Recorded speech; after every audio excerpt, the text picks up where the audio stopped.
Il va de soi, lorsque les gouvernants rendent impossible la forme démocratique de conquête et d'exercice du pouvoir, ils encouragent de façon implicite l'émergence d'autres options. L'histoire nous enseigne quelques exemples illustratifs dans les luttes politiques menées à des endroits et dans des contextes différents dans le monde.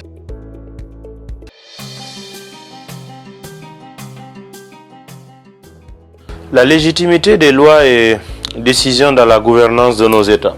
Restreindre les droits des individus et interdire l'expression des libertés fondamentales sont l'une des caractéristiques des régimes autocratiques. Le système répressif s'instaure par la stratégie des lois et décisions liberticides taillées sur mesure.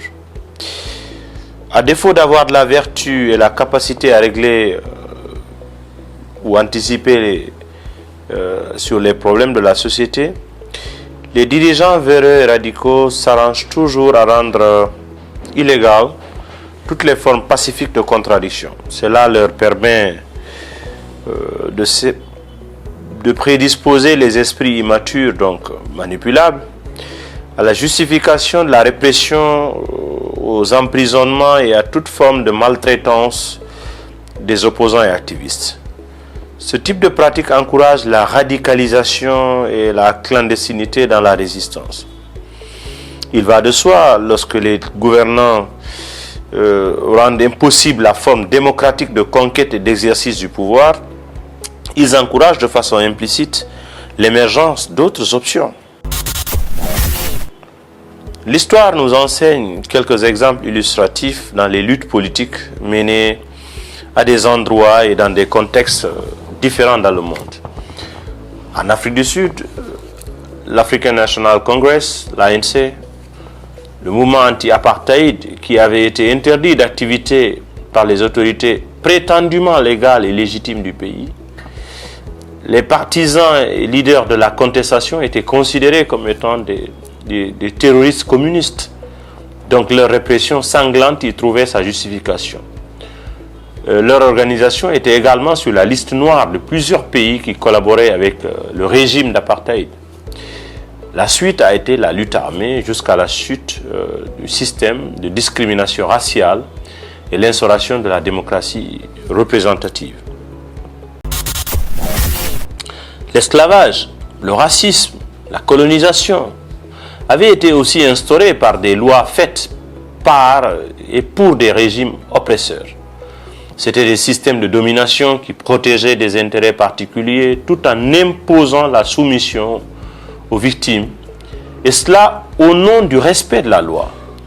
C'est pourquoi toute initiative de contestation était réprimée par la police et la justice au compte de l'autorité dite publique. La suite a été un combat multiforme qui a fait beaucoup de victimes et dont certaines dimensions restent encore des défis réels du monde contemporain. En Côte d'Ivoire, c'est par des lois qu'Alassane Ouattara avait été contraint à l'exil et déclaré inéligible pendant plusieurs années pour défaut de nationalité et autres arguments farfelus. Ses partisans discriminés et persécutés. La suite a été plus de 8 ans de guerre civile et de lourdes conséquences pour le pays et la sous-région, dans la mesure où la crise se passait dans la première économie de la zone de l'Union économique et monétaire ouest-africaine UEMOA.